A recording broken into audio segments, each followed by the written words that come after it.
Welcome back to Conversations We've Never Had. I'm Candice. And I'm Gemma. And this is Jungle, who at this point I think he's going to have his own credit in these videos. He's, as you can see, a very relaxed cat. But we're not going to speak more about Jungle. We're actually going to go into a difficult topic.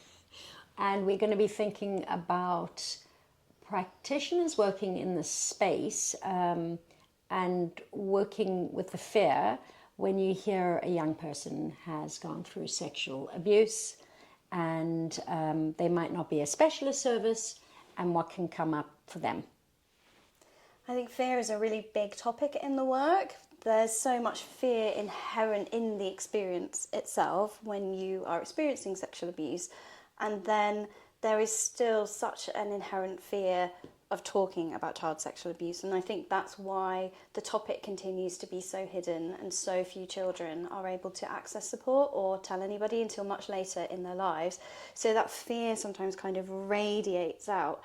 And I think working in services and also in the research literature at the moment, we're seeing that children and young people are not being asked about their experiences of sexual abuse, particularly in social care. So sometimes in social care assessments, the question around sexual abuse sits more in a question around neglect. So few children are being identified nationally by social care.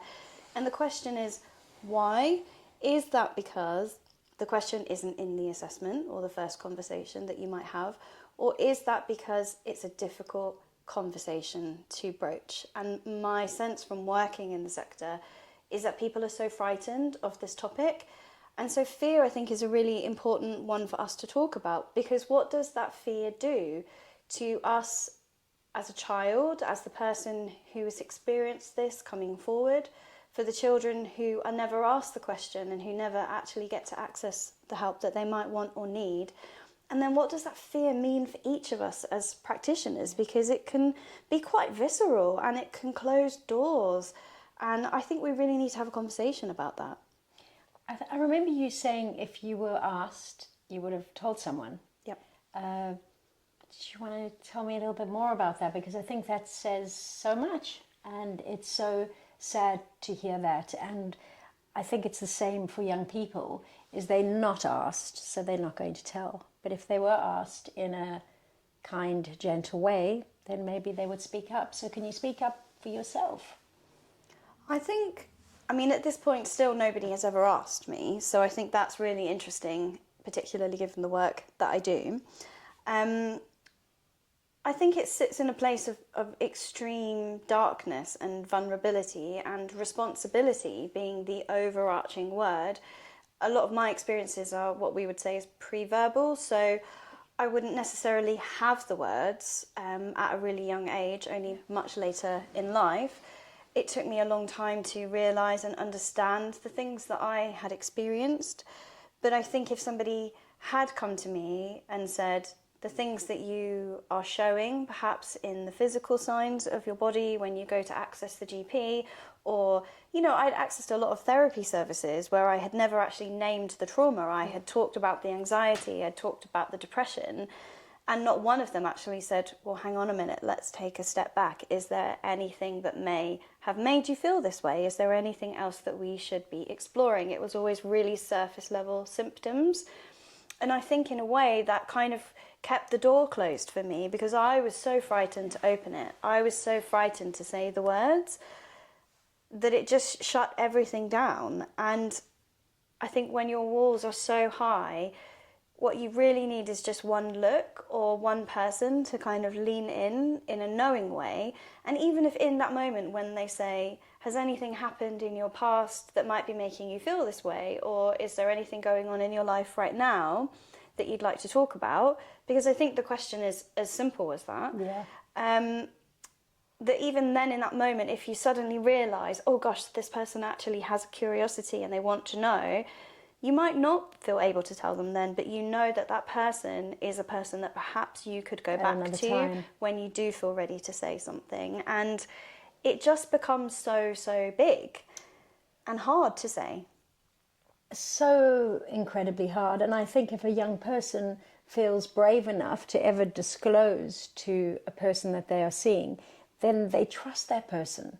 So my wish is for that practitioner not to close down the doors and not to get so afraid and then they go to a specialist service, because it's got to be treated like trauma, like any other trauma. Of course it's horrific what a child goes through when they go through child sexual abuse, but it's not what you can say, it's how you hold that child in that moment, how you listen, how available you are, how you can be still in the madness of what you've heard. So I think so many times it's one thing being a practitioner, but when you hear the most awful things from a young person or an adult or a child, it's about allowing that space in the room and to be a human first before the practitioner that's in you. And I think it's always what we have to hold on to. Is I often think to myself is, how would you want a loved one that you love to be treated or heard in the space? And I think that that's the best way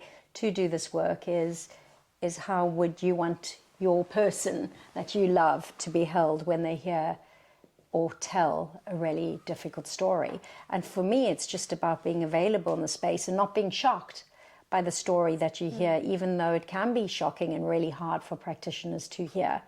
And it's never about the graphic nature. It's always about what it does to that person, is what it steals and what it takes away. For me, that's the biggest part of the trauma, is what is stolen. And then how do you slowly help a person stand up again? Because the truth is, it's a long life journey. It's not going to go away in those 6 sessions or the 12 sessions or the 34 sessions. And you as a practitioner might not be the person who's going to heal that person, but it's going to be a start of their journey. So I think it's so complex. And again, you and I always speak about complexity, but the truth is, it's about the simplicity in the moment. And that can release a practitioner from holding on to the fear, because you don't have to have the answers to the most horrible thing you've heard. You've just got to give love to that young person or adult that you see. Be in the moment that you happen to be in. And I think we can all listen with kindness. We can all listen with love. We can all be honest, particularly when we're working with children and young people. You know, they've told you because they trust you, because they want you to hear. You don't have to be a specialist therapist working in a specialist frontline service. Anyone can listen to a disclosure of sexual abuse. And all that it takes is to just be kind and patient, but also with children and young people, is just to be honest. It's okay to say sorry. It's okay to say, I don't have the answers right now. This is really hard, but let's talk together in this moment and then figure out what we can do together after, what then needs to happen next. So often in conversations, I guess we get lost in the language of risk assessment and safeguarding. We see the horror of the experience before we see the child and the young person.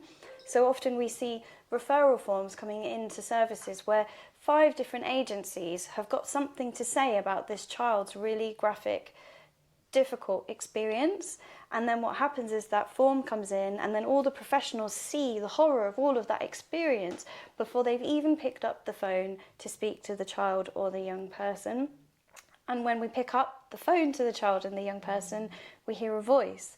We see a child who is looking for a moment of connection, and then to maybe see whether they would like to work with us to work on what has happened to them. So I think it's about seeing the child first, and sometimes our own fear as practitioners in not knowing where to go next or what to do next can really close doors. So I've seen therapy services not be open because criminal investigations are ongoing. I've seen young people who are demonstrated sexually harmful behaviour being denied access to support and interventions that could help them to stop because of the fear around having the conversation.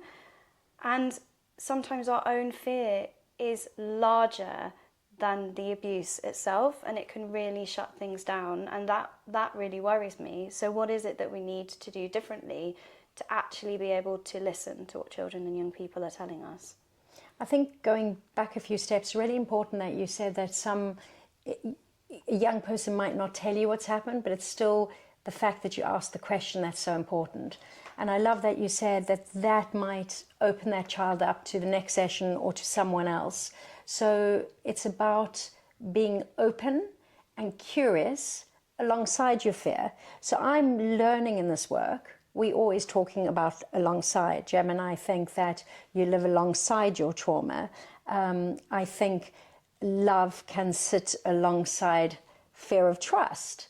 I think in this work, practitioners can do amazing work and can do simple things to help a young person alongside their own fear. So I think it's not ever denying the darkness or the struggles when you're working in this space, but knowing that alongside that exists healing and opportunity and hope for the child. And you don't need to be a specialist in child sexual abuse, because no one starts off being a specialist in this space. They become specialists because they're working in the space for a period of time.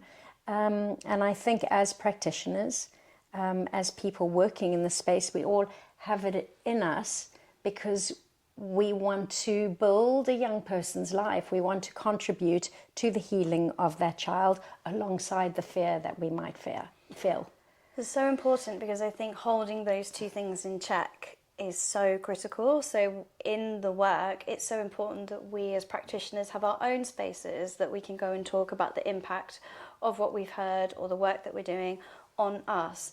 But I guess one of the responses that I've seen when the fear gets a little bit out of check is two things really. One is the control of risk and safeguarding and not including young people enough in their own situation, or providing them with a space to actually talk about what they see the risks are in their lives, or to give them an opportunity to say, oh, actually, or to hear that we think that maybe there are some things going on in their life that could put them at increased risk. We're not having that conversation. The other thing that I see quite a lot with a fear-based response to child sexual abuse is how we then, as practitioners, sometimes take on the role of the professional in the room, and it's our responsibility to fix the child, and it's our responsibility to make a decision about that child's future or current situation. So there are situations, of course, where children and young people need to be really safeguarded. That's our role and responsibility, is to make sure that they feel safe and supported. And that can be really challenging in the situation and the service response that we currently have. But sometimes I see a disproportionate response to the experience of the child becoming owned by the practitioner, and the practitioner holding a responsibility as if it's their right to make a decision about the child, as if they are the only person who can fix them.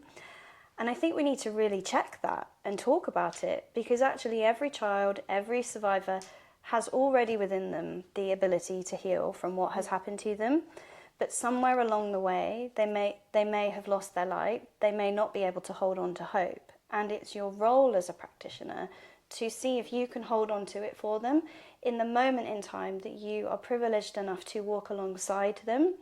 But it's never about taking away control. It can never be about taking away choice, because then we are just mirroring what has already happened.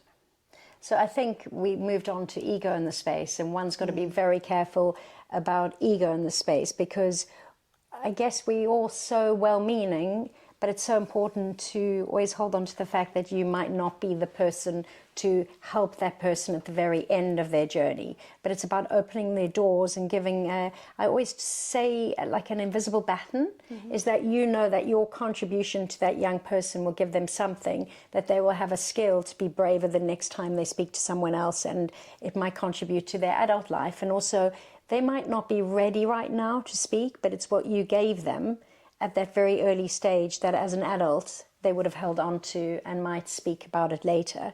So I think it's about getting rid of sometimes what we have in the desire to help someone, and the ownership in that desire can get confusing. And it's always about sitting in the love for that child, and what you can do and what could possibly be best for that child is, I guess, the most imperative part of it. I am more fearful that in the fear that we hold about the subject, is the silence that we contribute to. And my wish is that we, you and I, and many more people in the space just start talking about it, talk about these difficult things, so we can open up conversations, and maybe the fear will slowly start getting less, because we can all contribute to a young person's life.